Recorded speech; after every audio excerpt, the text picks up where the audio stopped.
It's always the most difficult question to answer is who you are. And that was for a long time a question I tried to answer. Who is Sasha Riess? Is that only my name? Or it's something more behind that story of who really I am?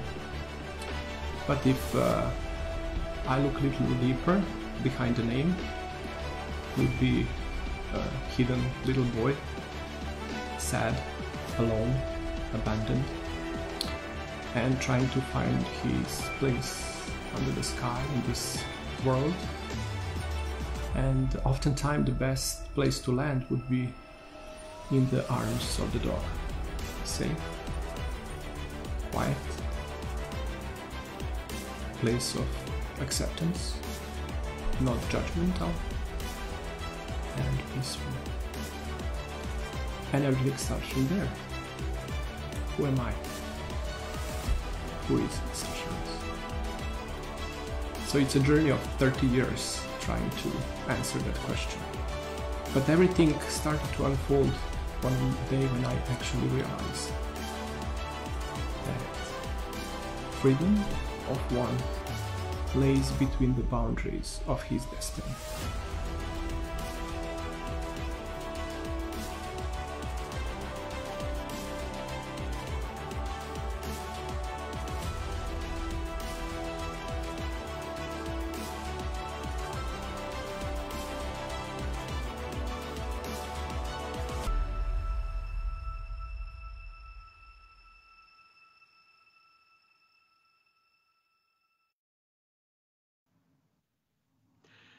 And hello everyone, good evening.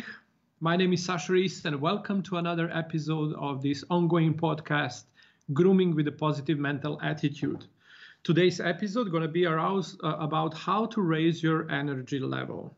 We always struggle to find out where to hook, on which source to hook in order to get ourselves energized when the things are not going so well. It's always when the things are on a rise and when everything is going smoothly and wonderfully, we just kind of feel like energized and we kind of feel that we want to change, and then we can, just transfer one mountain from one place to the other. Where actually there are those days that doesn't seem like ones that we can just easily bypass without waking up, and there are things to be done. But somehow we do not feel like there is an energy to fulfill tasks we are obliged or we took a responsibility for, and what is the best to do. So today we're going to speak about that. It's about how to find the difference in between the things that we can change and how to recognize those things that actually deserve our attention, deserve our point of interest, where actually we need to find the things that we can't change and we need to accept them the way they are. And the fastest we accept them, the fastest as the things we can't change or influence, fastest we're going to start draining ourselves and losing energy that is actually much needed for the things that we need to fulfill and accomplish. So in the grooming business, that's pretty much on high point, is how you keep yourself charged up to this ongoing struggle, finding over and over new sources of charging our batteries, without burning out. Number one reason why the people are choosing to move away from this beautiful industry is because they feel burned out. Why do they feel burned out? Because the source, I must tell you, the source that we are actually charging us from is the same source that, if abused, it's turning on us and actually draining us as we are not even aware of that. So here I would love to call an attention to some little practices, actually, to try to actually close your eyes and ask yourself, like, which are the sources of my strength? So where do I turn, and what source, which source my power lays at? Not the power only in a sense of how powerful I am, but no, how strong I am to move on through the life on the days that are not actually as beautiful as the ones that we kind of just move away smoothly, through. So try to imagine yourself in front of your sources of strength and name them, like be aware of them, see them, and they can be like a lot of kind of sources. And usually, I must tell you, when I did first time this exercise, for me it was actually very mind-blowing to understand that all sources of my strength are very much known to me. For example, from the morning coffee to a glass of wine, nice music, like orgasm, all kind of things that are actually that I find myself being inspired by. But the problem starts when we turn into a consumption of those things. So if there is ongoing coffee after coffee after coffee, when there is ongoing glass of wine after glass of wine after glass of wine, where there is an abuse of inner sexual awareness of my sexuality, when that becomes a point of consumption, and when I start going after a single and small pleasures that I'm gonna get by having all of those, how can I say that? Fast pleasures instead of long-term happiness. That's the difference. What's the difference in between pleasure and happiness? Pleasure is just something that's gonna, disappear very soon, where the source of the pleasure disappears as well. But the happiness, actually, it's reserved for the ones that are very strong and patient and courageous, because the happiness is a reward for you or us actually doing right thing at the right time in the right amount.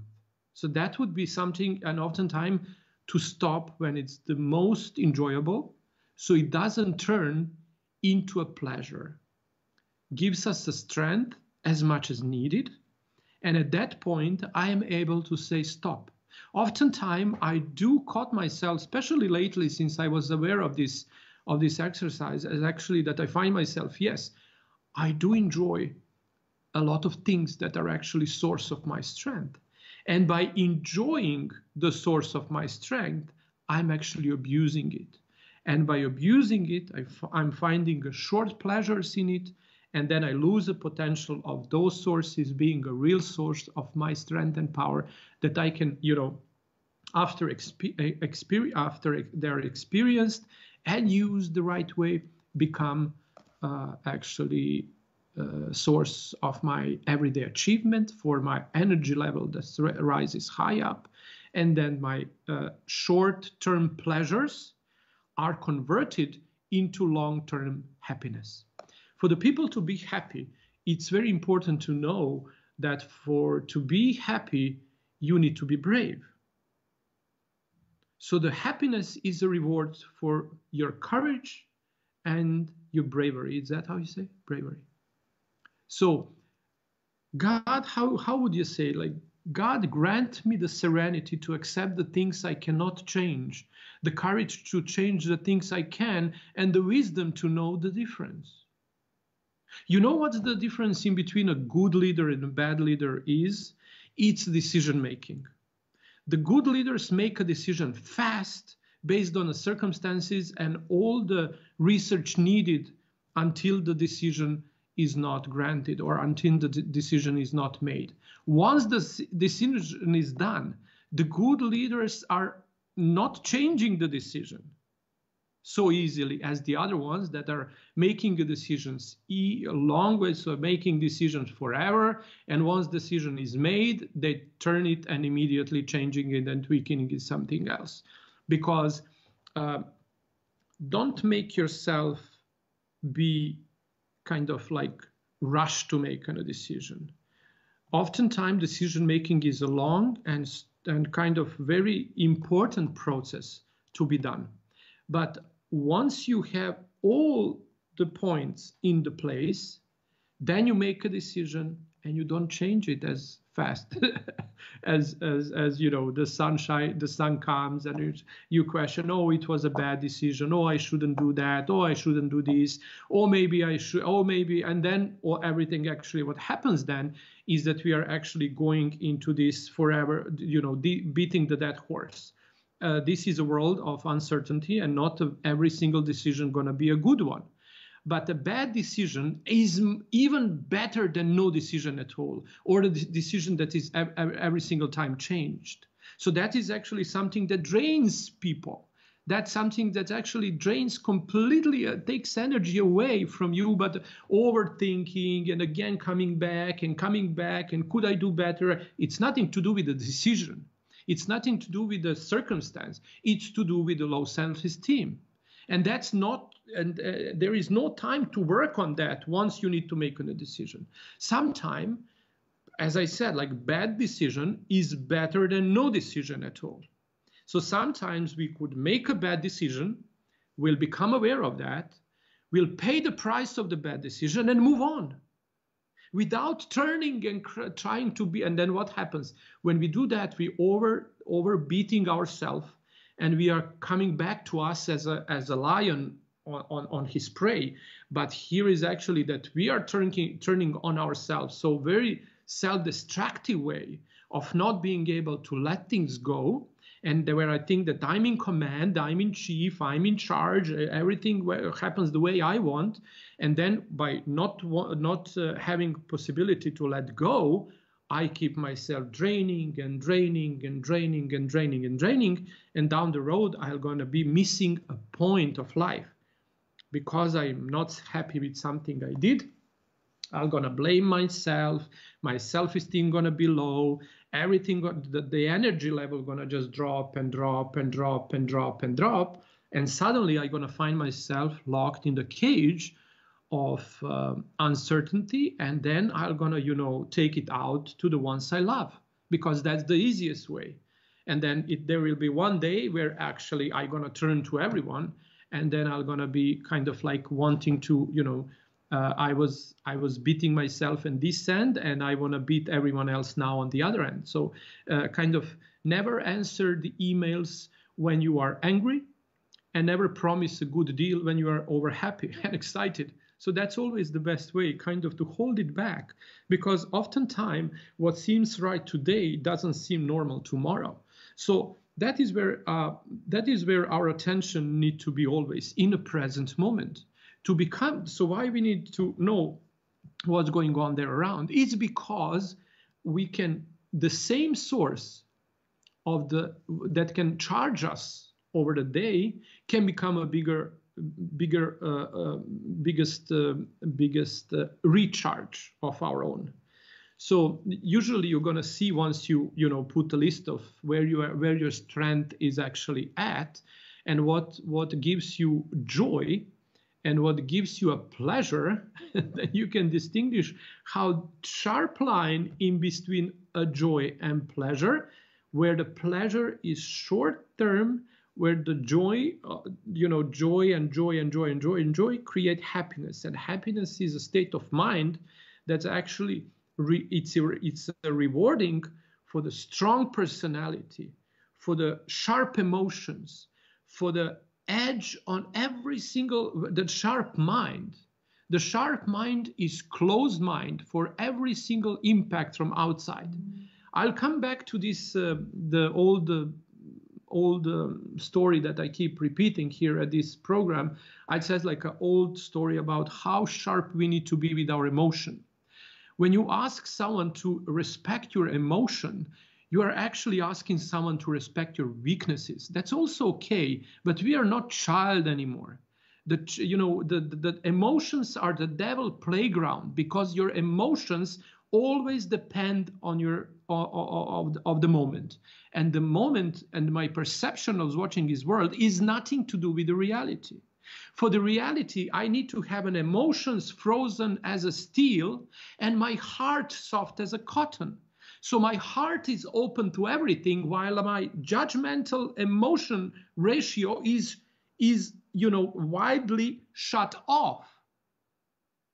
So that was a great story in the Bible. It says like a story about the King Solomon being on a trial to two ladies that actually had a baby. They had a baby. They were living in the same house, had a baby in the same town, same time. And then one morning, one mom was sleeping very kind of very rough, and actually she killed her baby. And the other, in the morning when they woke up, she was so sad seeing her baby die. But then she was so angry because she was thinking that the other lady was actually switching the baby. So she accused the lady, that her friend that had a baby alive, that she switched the baby. And then they were like fighting, my baby, your baby, my baby, your baby. And they ended up on court, and the trial was guided by the king itself. And he was listening to one lady, he was listening to the other lady. He said like, a conclusion is clear. Bring the jalad, how you say? Sword? Sword? Yeah, but the guy who is doing that. Oh, I don't know. Okay, there, bring the executor, so the one that's going to use a sword. As he said, bring the sword here and cut the baby in half, and then give half to one mother and give half to the other mother, because the story is clear, this baby belongs to both. At that point, one lady started to scream, no, I lied, the baby is hers. And at that point, King Solomon said, no, the baby is yours, because you was able to, you would do anything to save your baby, even if that would be to give up on the baby and let her raise the baby. But the mother would do anything to save her baby. So that is where this story is very important about. You wouldn't make a decision, cut the baby in half, and be ready to do that if you wouldn't have a kind of very sharp mind, very sharp emotions over the baby's life, and a truth belief that sharpness, that coldness of the right path, if you're claiming the baby is yours and you're claiming the baby is yours, this baby belongs to both. The only way for you both to have a baby is to cut the baby in half. Let's do that. And that led to the real truth. The mother spoke. No, I lied. Give the baby to the other lady. So that way, actually, this story leads us to understand how important it is. But what we actually do, because we are hurt through the life, we are in this pet care industry and pet care business, because there is a lot in behind to talk about where did we lost the confidence in the people, and why for us it's so important to have the best buddies to find them in the dogs. It's because it's safer, it's easier, it's better. It's something that we can find a pleasure in and joy in and fulfillment and happiness.